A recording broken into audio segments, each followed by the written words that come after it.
पास।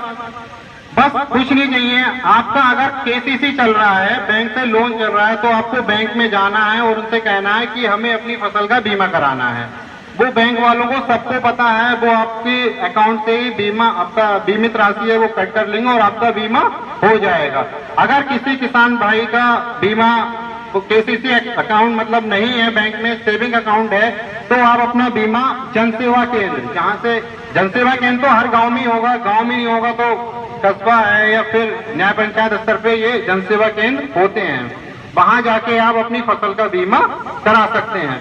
बीमा कराने की जो लास्ट डेट थी वो 31 जुलाई थी, लेकिन गवर्नमेंट ने देखा कि इस बार नुकसान किसानों का बहुत हुआ है, वो अपना बीमा करा नहीं पाए, तो इसलिए वो 10 दिन और बढ़ा दिए गए हैं।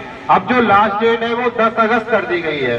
तो सभी किसान भाइयों से अनुरोध है कि वो ज्यादा से ज्यादा अपना बीमा करा। देखिए मैं ये कहता हूँ, आपका 10 बीघा अगर धान लगाया है, आपको जो लगता है कि हमारी फसल खराब नहीं होती, हमारी फसल का जो दूसरा है 2 बीघा खेत है वो ही खराब होता है, तो आप केवल उस 2 बीघे का बीमा कराइए। जरूर नहीं है आप 10 बीघा जमीन है तो 10 बीघे का कराएंगे, केवल 2 बीघे का कराइए। देखो 200 रुपया कोई ज्यादा नहीं है।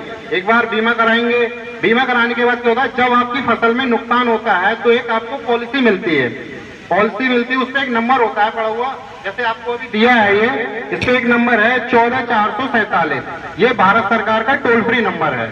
आपको क्या करना होगा, इस नंबर पे 72 घंटे यानी कि 3, ऐसे आज आपका नुकसान हुआ है तो उसके 3 दिन के अंदर अंदर आपको इस पे कंप्लेंट करानी होगी। कंप्लेंट कराने के बाद आपको एक कंप्लेंट नंबर मिल जाएगा। फिर वहां से क्या होगा, बीमा कंपनी के जो सर्वेयर हैं वो आएंगे, आपकी सर्वे करेंगे और कृषि विभाग से भी उनके साथ कोई ना कोई जाएगा। सर्वे करने के बाद आपका पैसा आपके 60 दिन के अंदर आपके अकाउंट में आ जाएगा। और किसी को कोई जानकारी चाहिए तो हमारा काउंटर, हमारे सर हमारे साथ हैं, वो ले सकता है। और नंबर शायद अभी नंबर डाल दिया, नंबर सभी पे डला हुआ है, आप इस नंबर पे कॉल करके भी कोई जानकारी ले सकते हैं। और सभी किसान भाइयों से मैं ये कहना चाहूंगा कि 10 तारीख लास्ट डेट है, उससे पहले आप अपनी फसल का बीमा करा लें।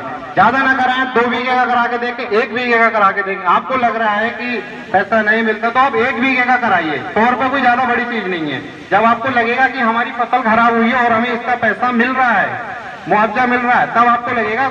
जब आप अगली सीजन में गेहूं रबी के सीजन में लगाएंगे तो आप खुद कराएंगे बीमा इसका।